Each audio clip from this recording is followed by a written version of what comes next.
عبداللہ بن سبا یہودی، وہ خبیث جس نے اسلام کا چولا پہن کر مسلمانوں کے اندر داخل ہوا، اور حقیقت کے اندر وہ یہودیوں کا ایجنٹ تھا اور یہودیت پر تھا۔ عبداللہ ابن سبا نے فتنے کا ایک بازار گرم کیا، سیدنا عثمان رضی اللہ عنہ وارضا کے خلاف گفتگو کی، اور یہ بظاہر اس کا اپنا حلیہ بڑا متقی اور پرہیزگار، اور اپنے اس حلیے سے لوگوں کو متاثر کرنے والا، اس نے عام پبلک کے اندر سیدنا عثمان کے خلاف گفتگو، آپ کے گورنر کے خلاف گفتگو شروع کی، اور الزام یہ لگایا کہ سیدنا عثمان رضی اللہ عنہ وارضا اپنے رشتہ داروں کو بہت نوازتے ہیں، بڑے بڑے عہدوں پر ان کے رشتہ دار فائز ہیں، اور ان کو بیت المال سے بڑی بڑی رقمیں دی جاتی ہیں۔ الزامات کا یہ جال اتنی مہارت سے بچھایا گیا کہ بہت سے نیک دل لوگ بھی ان کے اس جال کا شکار ہو گئے۔ بے چینی کی لہر مسلمانوں میں دوڑی، اور بے چینی کی یہ لہر مدینہ تک پہنچی۔ سیدنا عثمان رضی اللہ عنہ وارضا مسلمانوں کو اکٹھا کرتے ہیں، اور اکٹھا کرنے کے بعد ان لوگوں کے اعتراضات کا جواب دیتے ہوئے کہتے ہیں، میں نے ان لوگوں کو والی مقرر کیا ہے، بڑے بڑے عہدوں پر فائز کیا ہے، اس لیے نہیں کہ یہ میرے رشتہ دار ہیں، اس لیے نہیں کہ میرے عزیز ہیں، بلکہ میں نے ان کو اس قابل پایا، یہ بہادر ہیں، یہ لائق ہیں، یہ فائق ہیں، یہ اس ذمہ داری کے مستحق ہیں، اس لیے میں نے ان کو یہ ذمہ داریاں دی ہیں۔ اور میں اس کو مانتا ہوں کہ میں اپنے رشتہ داروں سے محبت کرتا ہوں، میں رشتہ داروں کا حق ادا کرتا ہوں، لیکن میں اپنے رشتہ داروں کی وجہ سے ظالم نہیں بننا چاہتا۔ یہ بات درست ہے، میں اپنے رشتہ داروں کو مال دیتا ہوں اور دل کھول کر دیتا ہوں، لیکن اللہ کی قسم میں نے اپنے سارے رشتہ داروں کو اپنا مال، اپنی جیب سے مال دیا ہے، مسلمانوں کے بیت المال سے نہیں دیا۔ مسلمانوں کا بیت المال میرے لیے بھی اور میرے باقی رشتہ داروں کے لیے بھی حرام ہے، جو معروف حق ہے وہ ہے، باقی میں اپنے رشتہ داروں کو اپنے پاس سے نوازتا ہوں، اپنے مال سے نوازتا ہوں۔ اور سیدنا عثمان کا مال، آپ کی تجارت، آپ کا کاروبار کوئی چھپی ہوئی بات نہیں۔ خلیفہ بننے سے پہلے آپ کے پاس آپ کا انتظام کاروبار سنبھالنے کے لیے 5000 زر خرید غلام تھے، آپ کے پاس اونٹوں اور بکریوں کا اتنا بڑا ریوڑ ہوا کرتا تھا، اتنی زیادہ تعداد ہوا کرتی تھی کہ ان کو ٹھہرانے کے لیے مدینے سے باہر کی جگہ مقرر تھی۔ میں اپنے رشتہ داروں کو ضرور دیتا ہوں، لیکن مسلمانوں کے بیت المال سے نہیں، بلکہ اپنی جیب سے میں ان کو نوازتا ہوں۔ سیدنا عثمان رضی اللہ عنہ وارضا ان تمام الزامات کا جواب دے رہے، اور ان پہ یہ اعتراض بھی ہوا کہ طرابلس کی لڑائی میں عبداللہ بن سعد جو اسلامی فوج کے سپہ سالار تھے، میں نے ان سے وعدہ کیا تھا کہ میں لڑائی میں مال غنیمت میں سے جو 5واں حصہ آئے گا بیت المال کا، وہ میں تمہیں عطا کر دوں گا۔ میں نے اپنا وعدہ پورا کیا، لیکن جب مسلمانوں نے میرے اس عمل پہ اعتراض کیا، میں نے ان سے وہ سارا حصہ لے کر واپس مسلمانوں کے بیت المال میں داخل کروا دیا۔ اب اعتراض کرنے کی کیا بات ہے، وہ مال تو واپس مسلمانوں کے بیت المال میں داخل ہو چکا۔ سیدنا عثمان پر ایک الزام باغیوں نے یہ بھی لگایا کہ مدینے کے باہر ایک چراگاہ ہے جس سے عوام فائدہ اٹھاتی تھی، اب وہ سرکاری ملکیت میں دے دی گئی ہے اور مسلمانوں کو فائدہ اٹھانے سے روک دیا گیا۔ اس کے جواب میں سیدنا عثمان رضی اللہ عنہ وارضا فرماتے ہیں کہ یہ چراگاہ میں نے اس سے عام لوگوں کو منع نہیں کیا، اور عام لوگوں کے مویشیوں کو چرنے سے منع نہیں کیا، اور نہ میں نے اس کو سرکاری ملکیت میں دیا، بلکہ یہ تو میری خلافت پر بیٹھنے سے پہلے ہی مجھ سے پہلے والے خلیفہ نے یہ عمل کر کے مسلمانوں کے سرکاری بیت المال کے اندر اس کو کر دیا، تاکہ بیت المال کے جتنے گھوڑے اور اونٹ ہیں وہ اس چراگاہ کے اندر چر سکے۔ میرے پاس تو ذاتی صرف 2 اونٹ ہیں۔ وہ عثمان رضی اللہ عنہ جس کے جانور لا تعداد، جو بے شمار مال کا مالک، 1000 اونٹوں پر لدا ہوا تجارت کا قافلہ تیار ہے، مسلمانوں میں قحط کا منظر پیش آتا ہے، سیدنا عثمان وہ سارا مال مسلمانوں کے اندر بانٹ دیتے ہیں۔ اور آج خلافت کے بوجھ کو سنبھالنے کے بعد کیا کہتے ہیں، میرے پاس تو صرف 2 اونٹ ہیں، اور وہ 2 اونٹ بھی میں نے اللہ کے گھر کے حج کے لیے رکھے ہیں، اللہ کے گھر جانے کے لیے، حج اور عمرہ کرنے کے لیے۔ اور تم جانتے ہو کہ خلافت سنبھالنے سے پہلے مدینے میں مجھ سے زیادہ اونٹوں اور بکریوں کا مالک اور کوئی نہیں تھا. جتنے جانور میرے پاس تھے اب وہ سب میں بانٹ چکا ہوں اللہ نام پر. میرے پاس تو صرف 2 اونٹ ہیں.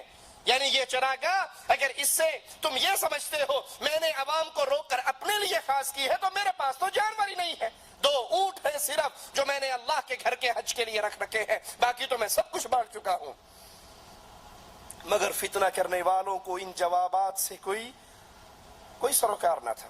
ان کا مقصد ان جوابات سے اپنے دل کو مطمئن کرنا نہیں تھا بلکہ ان کا مقصد تو فتنے کی آگ کو بھڑکانا تھا تاکہ مسلمانوں کی سلطنت کے اندر فتنہ برپا ہو. اور یہ جو اسلامی فتوحات کے دروازے کھلے ہوئے ہیں مسلمان آئے دن کبھی کسی ملک پہ حملہ کرتے ہیں اور لا الہ الا اللہ کی حکومت کو غالب کرتے ہیں. کبھی لا الہ الا اللہ کا پیغام لے کر چین کے دروازے پر پہنچے ہیں, کبھی بلوچستان کے دروازے پر پہنچے ہیں, کہیں ہند کے دروازے پر پہنچ رہے ہیں. یہ راستہ بند ہو اور یہ لا الہ الا اللہ کے پیغام کی نشر و اشاعت رک جائے. انہوں نے اس فتنے کی آگ کو اور بھڑکایا تو سیدنا عثمان رضی اللہ عنہ وارضا مسلمانوں کے صوبوں کے گورنروں کو ذمہ داران کو مدینہ میں بلاتے ہیں اور ان سے اس فساد کی آگ کو ٹھنڈا کرنے پر تجاویز طلب کرتے ہیں. اور وہ گورنر جواب میں کہتے ہیں امیر المؤمنین یہ جتنے لوگ فتنہ پھیلا رہے ہیں ان کو گرفتار کیا جائے اور ان کو شدید سزائیں دی جائے. لیکن عثمان حلیم طبع عثمان رضی اللہ عنہ وارضا نرم دل کے عثمان ان کو ان کی یہ تجویز پسند نہ آئی. اور بھی کئی تجاویز آئیں لیکن یہ اجتماع کسی نتیجے پر نہ پہنچا اور محفل برخاست ہو گئی اور گورنر اپنے ملکوں کو چلے گئے. تو پھر سیدنا عثمان رضی اللہ عنہ وارضا نے 3 اقدام کیے, 3 عمل کیے تاکہ باغیوں کی بغاوت ٹھنڈی ہو جائے اور یہ فتنے دب جائیں. سب سے پہلا کوفے کے گورنر سعید بن عاص کی جگہ پر ابو موسیٰ اشعری کو مقرر کیا کیونکہ کوفی سعید بن عاص کے دشمن بن گئے تھے اور انہوں نے خود یہ مطالبہ کیا تھا. ان کے مطالبوں میں یہ مطالبہ تھا کہ ابو موسیٰ اشعری کو ہمارا والی بنا دیا جائے. انہی کے مطالبے پر امیر المؤمنین نے ابو موسیٰ اشعری کو روانہ کیا. چند صحابہ کرام کو پورے ملک کے اندر مختلف صوبوں کے اندر روانہ کیا تاکہ وہاں جا کر وہ عام مسلمانوں کی شکایات کا جائزہ لیں کہ ان کو اس میں حقیقت کتنی ہے اور اس کو دور کیسے کیا جا سکتا ہے. پھر امیر المؤمنین نے پورے ملک میں اعلان کیا, پورے ملک میں اعلان کروایا کہ کسی کو مجھ سے شکایت ہو یا میرے کسی گورنر سے شکایت ہو وہ حج کرنے کے لیے آئے اور حج کے موقع پر آ کر مجھ سے سوال کرے, اس کی اس پریشانی کو دور کیا جائے گا. ظالم سے حق لے کر مظلوم کو دیا جائے گا. یہ 3 وہ اعمال تھے امیر المؤمنین کے جن سے باغیوں کے سارے فتنے ختم ہو جاتے. اگر ان کے دل کے اندر واقعی صرف شکایات ہوتی تو شکایات ختم کرنے کے لیے یہ کام کافی تھے, لیکن وہ ان شکایات کو تو بہانہ بنا کر عوام الناس کو خلیفۃ المسلمین کے خلاف بھڑکا رہے تھے. انہوں نے فیصلہ کیا کہ ہم مدینہ پہنچے اور مدینہ پہنچ کر تلوار کے زور پر اپنے مطالبات منوائیں. مصر کے باغی دوسرے علاقوں کے باغی وہ اکٹھے ہوئے اور مدینے کے اندر مدینے سے 3 میل دور اپنا قیام کرتے ہیں اور آ کر اکٹھے ہو جاتے ہیں. سیدنا علی, طلحہ, زبیر اور سعد بن ابی وقاص کی جانب باغی اپنے ساتھیوں کو روانہ کرتے ہیں کہ ان کو سیدنا عثمان رضی اللہ عنہ وارضا کی مخالفت پر ابھاریں اور تیار کر لیں. اور یہ ان کی بہت بڑی بھول تھی کہ یہ صحابہ کرام رسول کریم صلی اللہ علیہ وسلم کے اقدامات کے خلاف, مسلمانوں کے خلیفہ کے خلاف خروج کرتے, ان کی بیعت کو توڑتے. جب وہ اس میں ناکام ہو گئے تو پھر سیدنا علی کو سیدنا عثمان کی طرف سے بھیجا گیا باغیوں کے پاس. انہوں نے ان کے ایک ایک الزام کو سنا اور اس کے مکمل دلیل کے ساتھ جواب دیتے گئے, ان کے تمام اعتراضات کا جواب دیا اور پھر انہیں یقین دہانی کرائی کہ تمہارے جو جائز مطالبے ہیں وہ سیدنا عثمان رضی اللہ عنہ وارضا ماننے کے لیے تیار ہیں اور مان چکے ہیں. ابو موسیٰ اشعری کو کوفے کا گورنر بنا چکے ہیں اور مزید بھی تمہارے جو جائز مطالبے ہوں گے وہ سیدنا عثمان ماننے کے لیے تیار ہیں. حضرت علی رضی اللہ عنہ وارضا کی اس یقین دہانی پر باغی واپس جانے کے لیے تیار ہو گئے. سیدنا علی بھی مطمئن ہو گئے, سیدنا عثمان بھی مطمئن ہو گئے رضی اللہ عنہما. لیکن یہ اطمینان عارضی ثابت ہوا. ابھی چند دن ہی گزرے کہ مدینے کی سرزمین گھوڑوں کے ٹاپوں کی آواز سے گونج اٹھی اور باغی انتقام انتقام کے نعرے لگاتے ہوئے مدینے میں داخل ہوئے. سیدنا علی ان کی طرف بڑھے اور واپس آنے کی وجہ پوچھی کہ تم واپس کیوں آئے ہو؟ تم سے تو میرا اتفاق ہو گیا تھا, عقد ہو گیا تھا, اب تم واپس کیوں لوٹے ہو؟ تو باغیوں نے کہا کہ ہم مدینے سے مصر کی طرف جا رہے تھے, راستے میں ہمیں ایک آدمی مدینے سے مصر جاتے ہوئے ملا جو شکل و صورت اور حرکات سے مشکوک تھا. ہم نے اس کو پکڑا, ہم نے اس کی تلاشی لی, تو تلاشی لینے پر اس سے سیدنا عثمان کا ایک خط برآمد ہوا جس میں مصر کے گورنر کو لکھا گیا تھا کہ یہ مصری باغی تمہارے پاس آ رہے ہیں, مدینے سے جتنے لوگ واپس آ رہے ہیں ان سارے باغیوں کو قتل کر دو.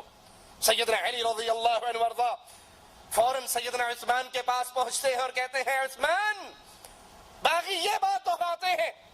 سیدنا عثمان نے اللہ کی قسم اٹھا کر کہا, اللہ کی قسم, نہ یہ خط میں نے لکھا ہے, نہ لکھوایا ہے, نہ میرے مشیر نے لکھا ہے, مجھے اس خط کا کوئی علم نہیں, یہ باغیوں کی اپنی سازش ہے, خود سازش کر کے انہوں نے یہ خط تیار کیے ہیں.